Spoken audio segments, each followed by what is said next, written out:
नमस्कार साथियों, कुछ बात करें यूट्यूब चैनल पर एक बार फिर आपका बहुत बहुत स्वागत है। पिछले वीडियो में हम लोगों ने ये चर्चा की थी कि मृत्यु के उपरांत व्यक्ति का पुनर्जन्म होता है या नहीं होता। तो कुछ उदाहरण दे करके मैंने ये सिद्ध करने का प्रयास किया था कि मनुष्य का पुनर्जन्म होता है। तो व्यक्ति का पुनर्जन्म तो होता है, लेकिन किस देह में उसकी आत्मा प्रवेश करती है, किस देह में उसका जन्म होता है, यह विचार करने की बात है। तो गीता के 8वें अध्याय के 5वें श्लोक में भगवान श्री कृष्ण अर्जुन से कहते हैं कि अर्जुन, अंत काल में जो व्यक्ति मुझे स्मरण करते हुए शरीर का त्याग करता है वह मुझको ही प्राप्त हो जाता है। तो ईश्वर को ही प्राप्त हो जाता है, मतलब उसका फिर पुनर्जन्म नहीं होता। तो जिस व्यक्ति का पुनर्जन्म ही नहीं होता तो उसकी आत्मा ने किस देह में प्रवेश किया, उसको कौन सी देह मिली, कौन सी योनि मिली, ये प्रश्न ही समाप्त हो जाता है। लेकिन जो लोग दूसरे कैटेगरी में आते हैं, जो अंत समय में ईश्वर का स्मरण करते हुए देह का परित्याग नहीं कर पाते, उनका क्या होता है? तो उसके लिए भी गीता के इसी 8वें अध्याय के 6ठे श्लोक में भगवान श्री कृष्ण कहते हैं कि अर्जुन, जो व्यक्ति अंतिम समय में जो भाव का स्मरण करते हुए देह का परित्याग करता है उसको वही गति प्राप्त होती है।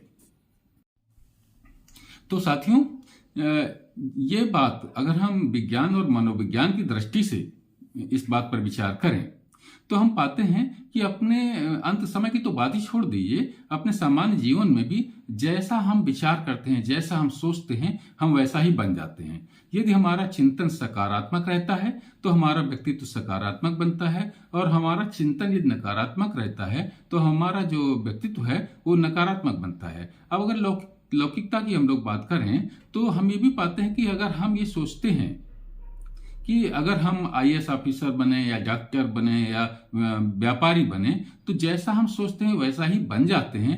वो ऐसा इसलिए कि जो हम सोचते हैं वो वैसा ही हम प्रयास भी करते हैं बनने का। तो जैसे वैसा ही प्रयास करते हैं तो हम उसी बात को प्राप्त कर लेते हैं जो कि हम मस्तिष्क में सोचते रहते हैं। तो यह तो एक विज्ञान से पुष्ट तथ्य है कि जैसा हम सोचते हैं वैसा ही हम बन जाते हैं। तो अंतिम समय में भी विज्ञान के इसी सूत्र को यदि हम रखें कि जैसा हमने अंतिम समय में सोचा हमको वैसे ही भाव प्राप्त हो गया। ईश्वर का चिंतन किया तो ईश्वर की प्राप्ति हमको हो गई अंतिम समय में, और अगर हमने ईश्वर का चिंतन नहीं किया, कुछ और बातों का चिंतन करते रहे तो हमें अगले जन्म में वही गति प्राप्त हो जाती है।